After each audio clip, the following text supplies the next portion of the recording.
छोटी भावना से हमारे जीवन में हमें कुछ पाने की शुरुआत होगी। समर्पण के लिए संतों महापुरुषों ने सिर्फ इसी एक शब्द का इस्तेमाल किया है। समर्पण का मतलब यह है तन मन धन सब कुछ उस मालिक की आज्ञा में, राजी में, उसके भाड़े में, उसकी मर्जी में छोड़ना है। तुम्हें तुम्हारे जीवन की एक क्षण मात्र की भी चिंता है और तुम्हें जो कुछ मिल रहा है उसकी स्वीकृति, चिंता ना हो और सब कुछ स्वीकार हो। अगर आज तुम घर से बाहर निकले, ठोकर लग गए, तो भी उस मालिक की मौत है। तुम चाहते हो कुछ और मिले, वो नहीं मिला, ये भी उस परमात्मा की रजा है। तुम चाहते कुछ और, वो काम नहीं बन पा रहा, इसमें भी उसकी मर्जी है। ये वो साधन है जिसे समर्पण से जोड़ा गया है। अब वो भाग्यशाली है जिन्होंने इस मनुष्य जीवन को समझा है, इस मनुष्य जीवन में ऐसे समर्पण भाव से जीवन जीना शुरू किया है। गुरु अर्जुन देव जी महाराज हुए, उन्होंने जब शिष्य धर्म अपनाया, जब अपने गुरु से नाम लिया, जब अपने गुरु को अपना सर्वस्व मान लिया, तो उन्होंने यहां से शुरुआत की है। गुरु अर्जुन देव जी महाराज हमारे आपके सामने एक सच्चा शिष्य कैसे बना जाएगा, इस बात को उदाहरण के रूप में रखने के लिए कुछ एक अपना जीवन का दृष्टांत रखा है। गुरु अर्जुन देव जी महाराज कहते हैं, तुम्हारे अंदर की स्थिति क्या है ये तुम्हें देखनी होगी। तुम दूसरों पर निर्भर मत रहना। दूसरा क्या कर रहा है, दूसरा कैसे सत्संग में जा रहा है, दूसरा कैसे बुद्धि को मान रहा है, तुम अपने अंदर झांकना है। उसकी शुरुआत कहां से करना? कहते हैं गुरु गुरु गुरु कर मनो, गुरु बिना मैं जानी हो। मेरे अंदर जब भी कोई बात निकले तो देखो गुरु का भरोसा बन रहा है कि नहीं बन रहा। अब आप इस बात को परख कैसे करोगे? संसार गृहस्थ एक बहुत सुंदर साधन दिया है महापुरुषों ने हमें हमारे जीवन को समझने के लिए। जब आप गृहस्थ में रहते हैं तो जाने अनजाने अनगिनत परेशानियां आपके सामने बोलती रहती है। कहने के तो आप घर में हो, तो घर का हर एक सदस्य अपने तरीके से जीवन जिएगा। बच्चे बात नहीं मानेंगे, माता पिता अलग भाव में रहेंगे, भाई बहन अलग विचार में रहेंगे। 100 में से एक बात पर राजी हो गए तो हो गए, वरना वो हर एक इंसान अपने हिसाब से चल रहा है। अब ऐसे में आपको अनगिनत मनोभाव से उनको चलना पड़ेगा। गुस्सा भी आएगा, ईर्ष्या भी होगी, द्वेष भी होगा, मन में उनकी बुराई करने की इच्छा नहीं होगी, मन में बार बार विचार आएगा कि यह मेरी बात नहीं मानता, इसको सजा भी दी जाए। तरह तरह के विचार आएंगे और यूं कहते हैं उन तमाम विचारों में तुम्हें हर रोज मन के उतार चढ़ाव, चिंता, परेशानी, द्वेष, अलग अलग तरह की बुराइयों से होकर गुजरना पड़ेगा। वहां तुम देखना तुम इतना ज्यादा अपने जीवन में अपने जीवन को मजबूत धारा से जोड़कर देख पाते हो, कितना विश्वास तुम्हारा बना होता है, कितना चिंताओं से तुम मुक्त हो।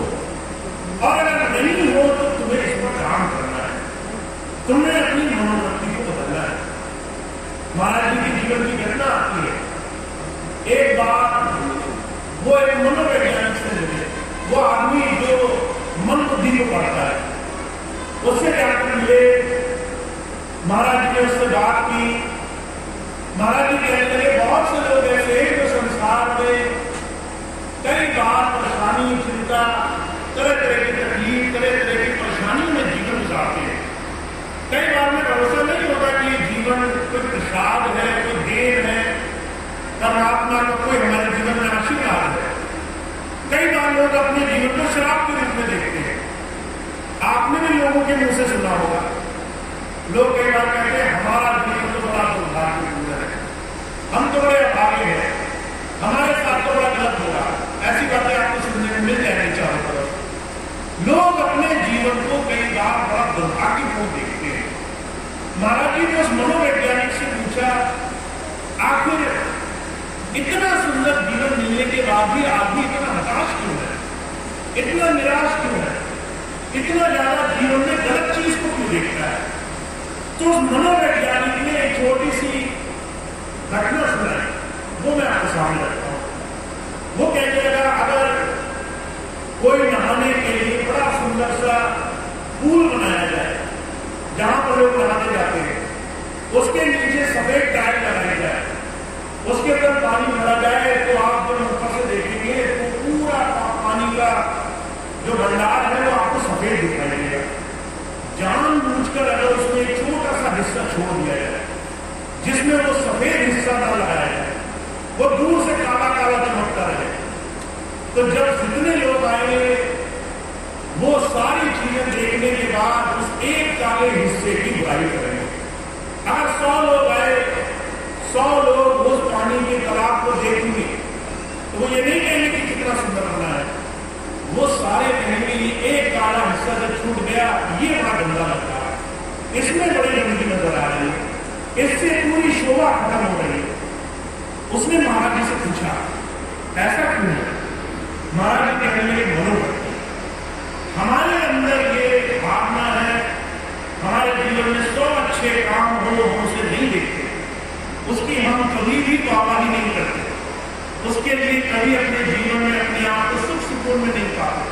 बस एक छोटी सी चीज हमारी ना बने हम उसके लिए दुख होते हैं, उसके लिए हमें दुख होता है, उसके लिए हम परेशान होते हैं। अगर हमें परमात्मा 100 सुख दे, एक छोटी सी बात हमारी बात ना माने, अगर संसार में समाज में हमारे बच्चे माता पिता भाई बंधु हमारी 100 बात मानते हैं, एक बात हमारी ना माने, हम 100 बात भूल जाएंगे, हमें उस एक बात याद रह जाएगी जो हमारी नहीं मानी, हम उसी का उदाहरण करेंगे, हम उसी का टुकड़ा करेंगे। तो जो कहा करते थे ये वो मनोवृत्ति है जो इंसान को सिर्फ गलत चीजों की तरफ जाना सिखाती है। इसको बदला जा सकता है, कैसे बदलोगे? इसके लिए पहले जीवन में अच्छाई स्वयं जीवन में धारण करो। मुझे बड़ी सुंदर एक साथ बनाया करते थे। एक बार एक गुरु जी के पास एक माता अपने बच्चे को लेकर गई, कह रहे कि बच्चा बहुत मीठा खाता है, मीठा खाने से इसके पेट में बड़ा दर्द होता है, बड़ी तकलीफ होती है, बच्चा मेरे लाख कहने से नहीं मानता, आपका बड़ा सम्मान करता है, आप उसे समझाओगे ये सुधर सकता है। गुरु जी कहने लगे अभी नहीं अगले महीने लेके आना। एक बच्चा, एक महीना वो बच्चा बड़ा परेशान था, रोज मीठा खाता था, रोज तकलीफ होती थी, रोज चिल्लाता था, पर कोई इलाज नहीं था क्योंकि उसने खुद जीवन बदलना शुरू नहीं किया। एक महीने बाद वो महिला दोबारा से अपने बच्चे को गुरु जी के पास आई। गुरु जी ने कहा, बड़े प्यार से समझाया कि बच्चे मीठा नहीं खाते, मीठा खाने से तकलीफ होती है, मीठा खाने से कष्ट होता है, मीठा खाओगे पेट